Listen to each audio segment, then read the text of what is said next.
G'day guys, welcome back to Supercoach for DR and welcome to the Round 9 Stock Market video. Hope you're having a ripping week so far. Now, apologies for the late upload. I did attempt to watch as many games of football as I could, but in the end, I just could not get around to all of them. So, just for this week, I've done things a lot differently. So, I've really honed in and focused on some really relevant players, particularly for this week. So, I'm going to look at who's hot in defense at the moment. We're going to take a bit of a deep dive in some popular premium trade-ins this week as well. We'll take a look at some of the bubble boy battles. We've got players like Atkins and Weddle, who we've got at the top this week. We've got Atkins is that real pod, Brayshaw, Steele, Mills. Who do you go? If you're interested in one of the three, I'm going to be covering the three of those and comparing them as well during this video. We've got Van Rooyen there. News has come through that now he'll be available to play this week, but I still think he may even be worth moving on. And of course, all the way down the bottom here, we have poor old Jordan Ridley, concussed, down and out. And I tell you what, definitely 100% leaving my side this week. So, look guys, as you know, I have been a little bit out of it this week with some, I suppose, concussion type symptoms, but feeling a lot better than what I was. So thank you very much for all the kind words that you've put on Twitter, as well as my last videos as well in the comment section. So much appreciated, guys. It really, really does mean a lot. But look, as I said, we're doing things a little bit differently this week. Let's start off and see which defenders are going hot into this round.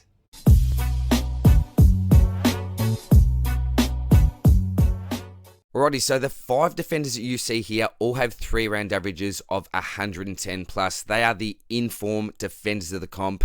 And talk about in-form, Jay-Z went from potential injury concern to the second top scorer of the round. A crazy 179 from 36 touches, 30 of those being kicks, and a whopping 18 marks. This was seagulling at its finest. He's in great form, hasn't dropped below 100 in the last month, and in the 6 top highest averaging defenders and forwards, if you don't mind. Unfortunately, now you're paying up for him, but if you're keen on him and you don't pick him up this week, he'll probably be out of reach for at least the next 2 weeks with that huge score in his rolling 3 round average. So, Jay-Z, yeah, as an owner, I thank you very, very much, mate. Will Power, look, I discussed at length last week, and look, congrats for jumping on. Daz looks like a ripper move, mate. He's the pod pick of the lot. Around 2,000 coaches did jump on with Daz last week. Currently selected in 1.2% of sides. Has a nice role, talented player. Value-wise, you really had to go last week, but still has a low break-even. Really nice role, as I said, for Supercoach. And a superb buy, 125, 143, and a 104. They're great returns, and he does play West Coast this week. Luke Ryan is not only a top 6 defender in 2023, but amazingly, he sits in the top 6 for total points across all lines. That's right, top 6 in the comp. And 20% of coaches have recognised this, and the majority of those have traded him in during the season. Less than 1% of coaches had the faith to actually start him. And I tell you what, they've been duly rewarded. 171, 122, 105, 111, his lowest score of 93, but then a 120, 127, and a 109 last week. He's got a decent buy and just looks safe for 100 plus every week. So, as I've been saying for the last few weeks now, I'd happily jump on. It's just that he's getting really close to that 600k mark, which is always a dicey sort of price to pay for a defender, unless you're premium vintage Seagull. Dawson, look, he's an absolute machine. The clear D1 this year, and has a break even that sits below 100. You know, there's value there, but at the same time, it's a lot to shell out. You're paying less for Clary, but if you've got the cash, you're looking for the best quality defensive option, then Dawson win hands down. You know, owned by a third of the competition overall, and owned by 81.8% of the top ranked 1% coaches. It feels like you just need to get him in at some stage. He's moving to the midfield. That's been a huge success. And even when he's moved out of the midfield, he plays behind the ball, you know, rebounds, takes kick-ins. The bloke just has so many avenues to score. It's really tough to pay up for him, though, at his current price. But at the same time, I mentioned it before, his break-even sits below 100. So go for it if you got the money. I'm really jealous that I don't have him in my side. And Stewart didn't quite get to the ton on the weekend, but got as close as you can get. Similar to Powell, a big attraction here, aside from his obvious scoring ability and premium history, is his friendly buy. A very safe bet to be a top-line defender. Plays the Tigers this week, who he scored 161 points against last year, as well as knocking out this Dion. So, look, it'll be interesting to see what type of reception he gets from the Richmond faithful at the G. But as an owner, I'm hoping he goes bang with at least a nice, say, 125. Alrighty, next up we have a backline bubble battle. We have Atkins versus Weddle. In my opinion, the most popular options on the bubble this week in our defensive line.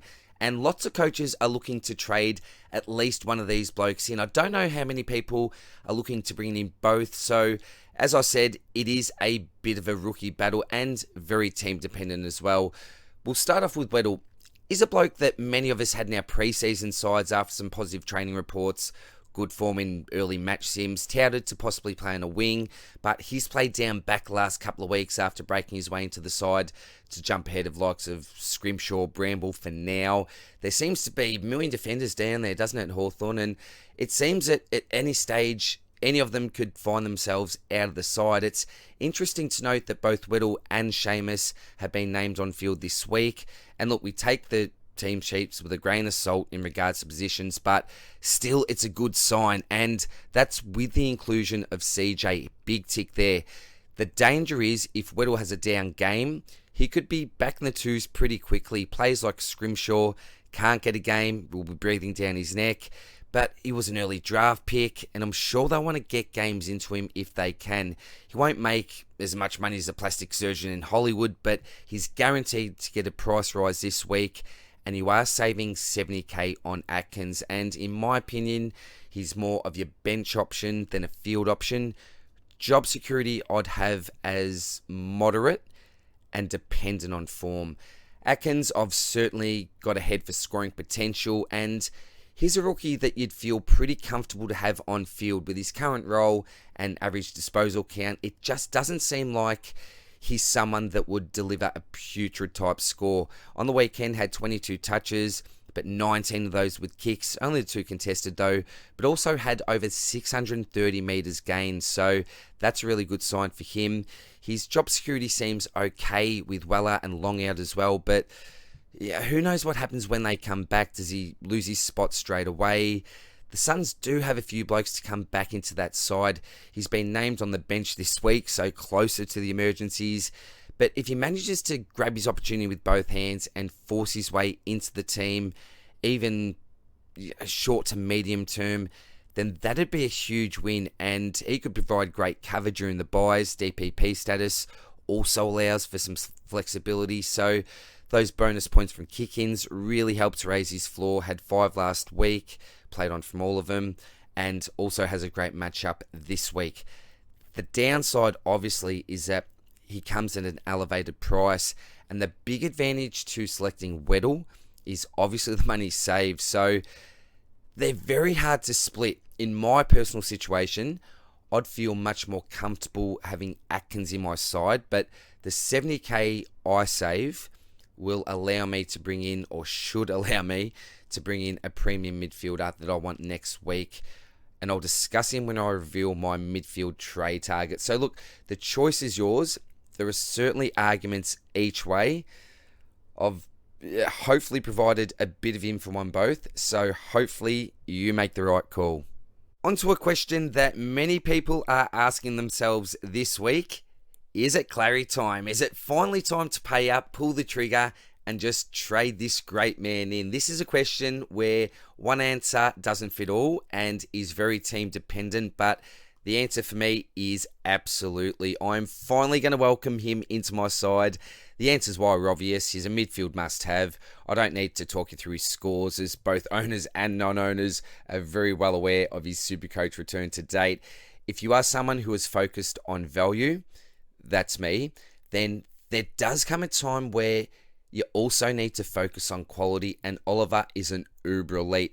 The time is now for me, because this could potentially be the cheapest price point that we see Oliver at, and his break-even is under 100. He's owned by half the comp and is captain material basically every week. He also has around 14 buy, which works well in my side. You may have a completely different setup. I'm not too sure. So again, team dependent. But in saying that, Lee replied to one of my tweets the other day with some food for thought. If we take a look at the visual, it's not great reading. Potentially 4 tags in the next 4 weeks. Didn't perform well against 2 of those sides last year and could potentially have his quietest run of the season. But we do need to remember that he was tagged by Swallow last week. Apparently not a blanket type tag from all reports, but Swallow is a decent player and Oliver still produced a ripping score. It's very dangerous backing against the pig, and at this stage, I'm not going to pass up on the opportunity to pick him up while I'm in a position to do so. I know it's a risk with the potential for some close attention in the coming weeks, but I've got the faith that he could laugh at an ace type and say, try your best, mate. I'm going to absolutely dominate either way. But if you don't have the budget for Clary, or you're already an owner, I present you with a pod that is in ripping form and will save you around 50k. As you can see, we've had our eye on you for some time now, Mr. Anderson. This bloke has been like a termite in a log cabin since Tuca's been out, just chomping at the bit for possessions. We went into great detail about the Anderson selection in the Sword Play Poddy this week, so feel free to watch that for some really in-depth discussion. But as you can see from the numbers here, and this table is Janeth's work, so thank you very much for that, legend. He has a lot going for him. You can clearly see the spike in points, disposals, contested possessions, marks and tackles. He's also been going at 81% disposal efficiency in the last 2 weeks, and possibly one of the most attractive things is his friendly buy. To my knowledge, there is still no time frame on Tuke's return, so the longer he's out, the longer Noah should prosper. There's been talk that Jimby may be given a role on him this week, which is slightly concerning, but Noah will certainly ask questions of Jimby and at least test him with his running power. But from West Coast point of view, they may believe that a bigger body like Jimby will at least mitigate his influence around stoppages. We'll have to see how things play out. In my opinion, if you don't have Clary, I'd be tempted to spend up a little bit extra.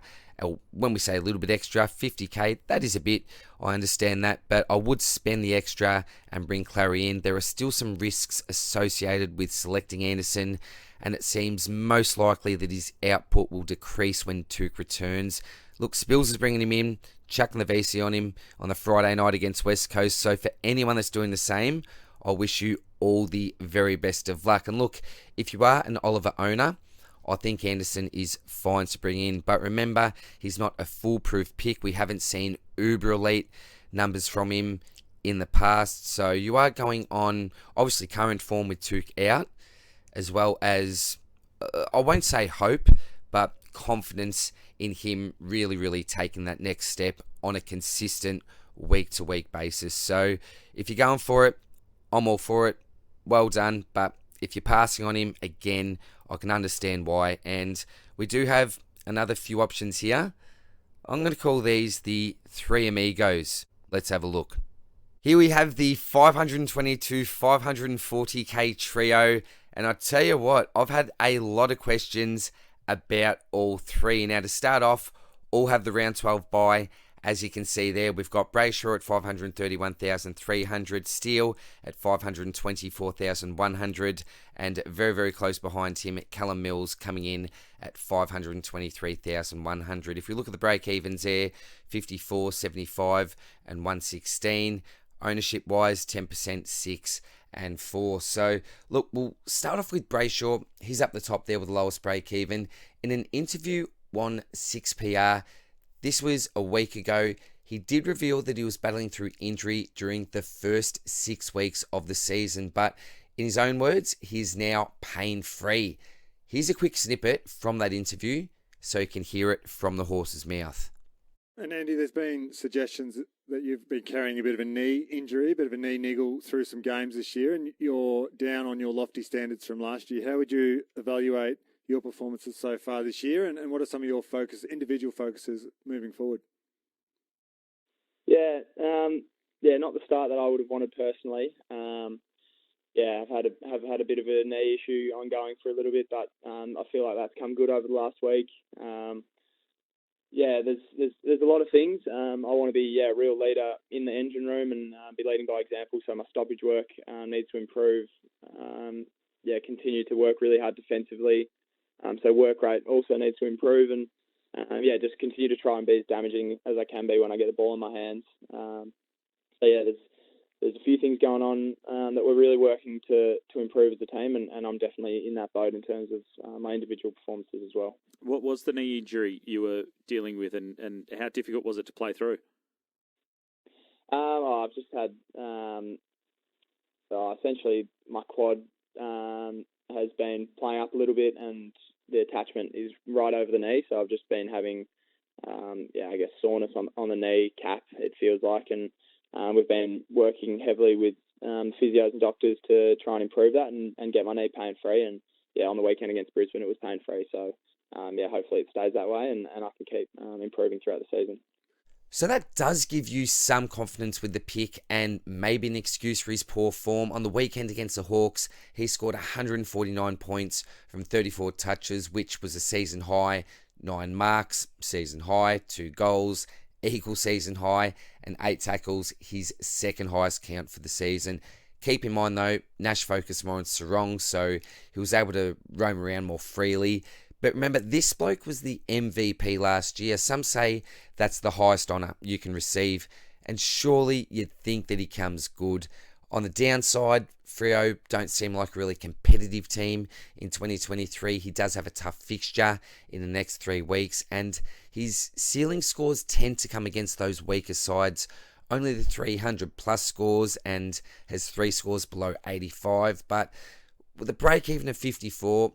this may be the cheapest we see him in a little while, so probably best to jump on now if you're keen, or else some may even prefer to pay up the extra coin for another week's starter, just for a bit of peace of mind. It seems like Jack Steele only decided to turn up for 1 quarter on the weekend. I was really hoping for a big score against Roos, but unfortunately wasn't to be. He had his second lowest disposal count, but his second highest tackle count for the year. Only 3 marks as well, which was a season low. Close to 50% of his disposals were clearances. Only had 6 disposals for half time. Then came out in the third, gathered 11. Almost half of those were contested, which was a fantastic effort. But the concern is his disposal count in the other 3 quarters. 3, 2, and 3. Not good enough for a premium mid. The great Chizo, who I love, and shout out to the great man, he works in the medical field. He said that he just couldn't believe Steele was back as early as what he was. So, as an owner, that's always a slight worry that you do have just in the back of your mind. He did spend some stints up forward, but his CBA rate's fine and the role is decent. You can't pick him with great confidence at the moment, but there's a chance that he can average 110 and his break-even is friendly. But again, a little bit of hope here. We had a question on the Swordplay Potty, and that was, how much can we trust Horse? Wouldn't we love to get into his head? Look, in a nutshell, I think Mills, the CBA midfielder, is a great pick at his price, but Mr. Fix-It Callum Mills down back or even on a wing is not fantastic. When played his natural role in the midfield, this bloke has one of the highest ceilings in the game. Last year, he had a couple of 138s, 139, 147, 167, and a massive 214 against the Hawks. I mean, come on, that is absolutely phenomenal.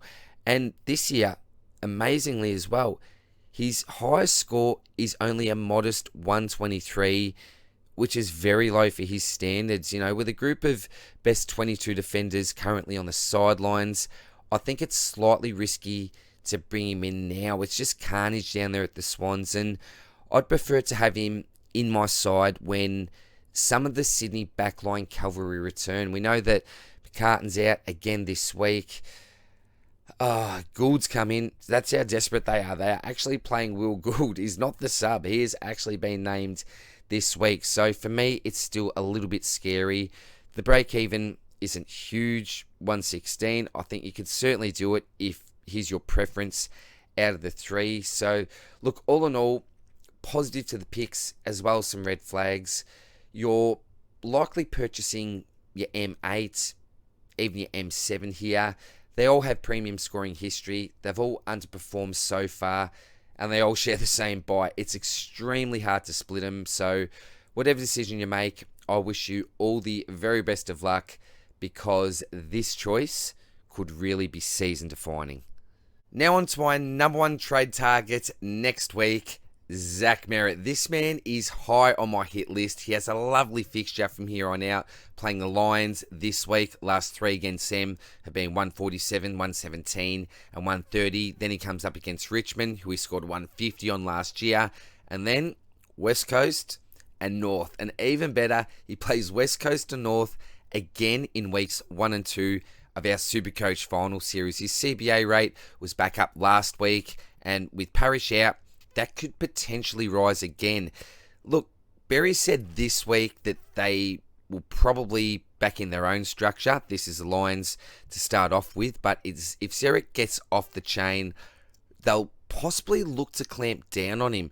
So due to the fact I'm trading in Clary this week, I'm waiting for next week to bring Zerek in. Even if he scores, say, 150, he won't go up in price that much. And even if he only scores 110, his price won't go down that much either if you do want to bring him in this week. So feel free to do that if you want. But in my opinion, he should be absolutely right for the picking next week. He'll be a high priority for me.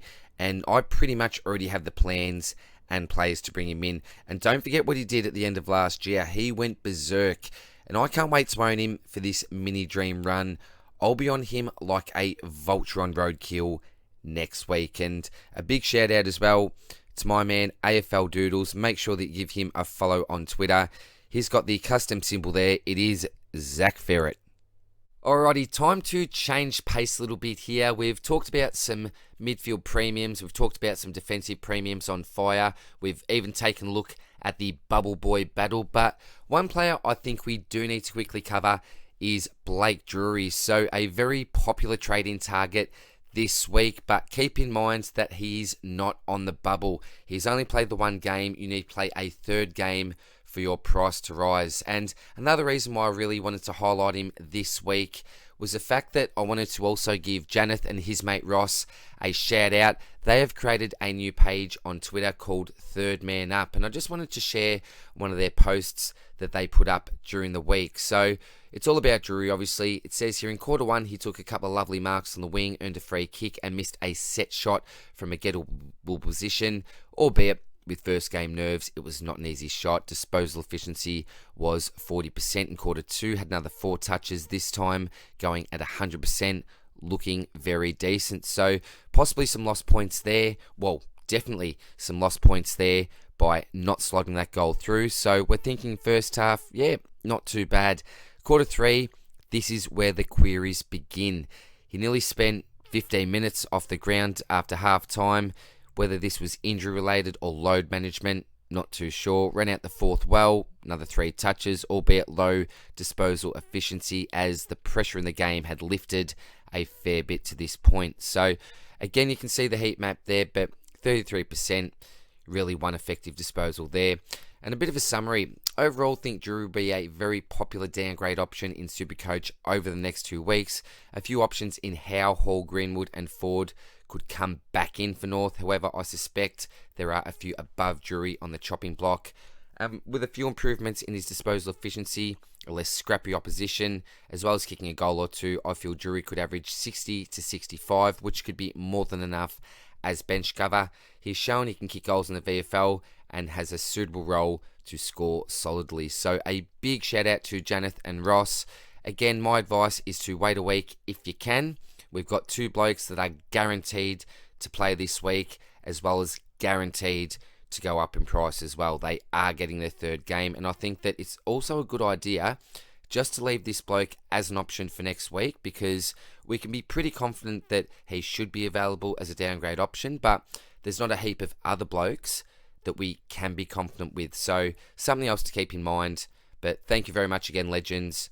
Much appreciated. Time to move up to the forward line and discuss a bloke who I've had a lot of questions about this week. And the question is, to Errol or not to Errol? That is the question. Now, let's look at the positives. He had a massive, massive game on the weekend. The week before, another phenomenal game. Nowhere near as well as what he did this week, but a big, big step up from that game in Geelong, which we'll talk about a little bit later. But again, let's take a look at some of these positives. He's got 3 out of the next 4 at the SCG, where he hasn't gone under 102 this season. Has 2 decent matchups against Freo and North coming up. He's averaged more than Rosé, more than Cogs, even more than Mills. Could you go Errol over Mills, save some coin, leave him as your M8?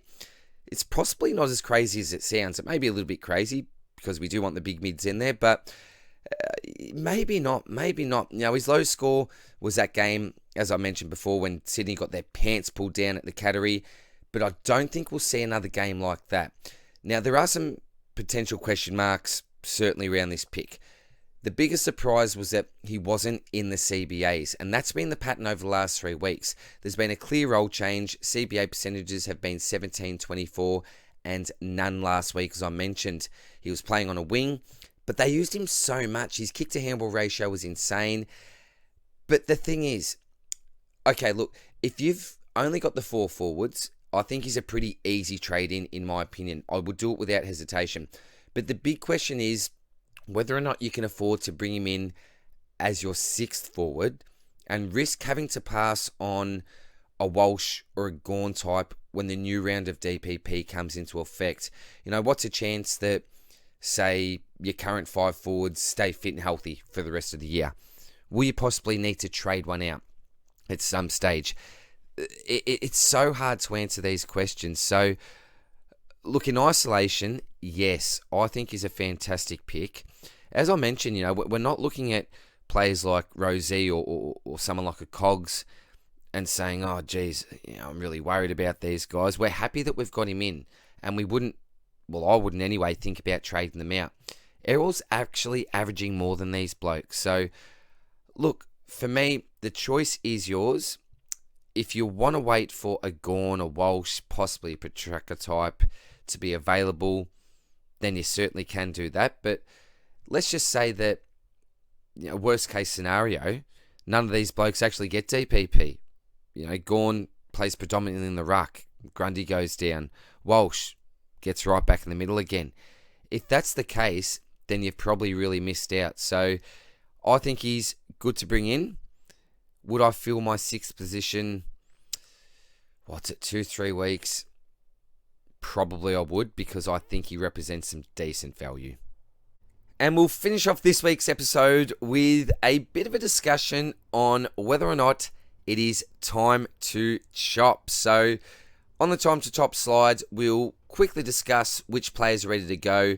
I've focused purely on the players that have a 20% ownership or higher, just to ensure that the players are relevant for most people. So what we'll start with the hold. So Seamus is a hold, still coins to make, has been named on field this week, which is pleasing, has some nice DPP for swings, which could come in handy, had a few kick-ins on the weekends, played on from 2 of them, so some bonus points there. I think just chuck the emergency on him if you can. I'd prefer to loop or bench him if possible though.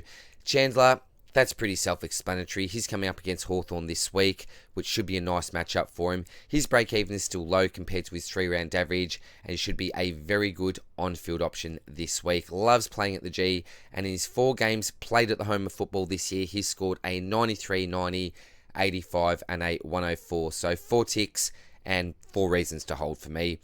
Asava, he'll be a godsend, I think, during the buys, and he'll be able to cover on 2 lines for most people. That's assuming he got Madden at R3. From the 3rd man up, thank you very much again, legends. He's averaged 75.4 in his 5 wins and only 44.3 in his 3 losses. Playing Richmond, so you'd expect to win this week. So I'm hoping for a nice 75, possibly even a 4th 88 for the season. Wouldn't that be amazing? But I can understand why people would be tempted to flip, as he's made some nice coin, but for me, that ruck coverage is extremely valuable. There's been so much carnage there this year. Everyone knows that. I suppose you could look to trade him up to a decam next week if he plays, or even a Gawn if he gets DPP in a few weeks. But in my opinion, yeah, I'm a very strong hold on him. And, of course, the really obvious chop here is Fergus. The break-even says it all. He's been omitted this week, I believe, so unless he's a sub, you could always wait a week, but I wouldn't bother waiting, to be honest, and I highly recommend moving him on now. And in regards to the rest of the blokes on this list, the choice is really yours. It's a bit team-dependent, a bit of gut feel. Van Rooyen, for example, was going to be 100% chop, but now that he's playing this week, I feel it could be possible for him to pull a spike score in a big win, so I'm not as strong on trading him out as I was, but at the same time, he's leaving my side, and I think it's fine to trade. McKenna, surely he's got a decent score on him playing his old mob of the Gabba. He'll want to play well, impress his old teammates, so I'm backing him in for a 75 plus. Mind you, I did say that last week, and that did not come to fruition, but come on, man. When you take a kick in, play on from the bloody square. It was so frustrating to see him just not grab onto those bonus points. You know, Rich is still a couple of weeks away, so for me, an on-field option that I would feel comfortable fielding this week anyway. The Pepsi Max King, we spent his time on a wing and a little bit in defence last week. He will enjoy being back at the Gabba in front of his home crowd. Still provides a good loop with Constable, the second lowest break even on this list, so I'm holding for another week. But again, you can trade if you like. Again, was reading the third man up, and apparently Carlton have been a friendly matchup for wingers in the past 5 weeks, so Baker, maybe a hold, maybe an on-field option, but I'd still loop if possible. Hollands is being close to maxed out, and the Davey, Philippou types, they're fine to move on. Both break-evens in the red, but certainly not desperate measures like a Fergie. And the last bloke that you got there is Will Ashcroft. So obviously a really, really disappointing score last week. But look, he's coming back to the Gabba 2 games in a row. He scored 2 tons and a 70 plus. So I've got a lot of faith that this bloke will really bounce back this week against Essendon. And if you hold this week and he scores well, you could very, very likely hold him for the week after if you please. He's playing Gold Coast at the Gabba. So I think that should be a really, really friendly matchup. But look, at the same time, if he's your only avenue to get up to a top line premium, then go for it. I do have the no symbol highlighted there. I don't with any of the other ones. I think it's just basically your choice, but I'm pretty strong on holding Ashcroft if you can. But team dependent, whatever you do, I wish you all the best of luck. So that's it for now, guys. All the best of luck with your trade-ins and your trade-outs for this week, and I'll see you in the next one. Cheers, bye.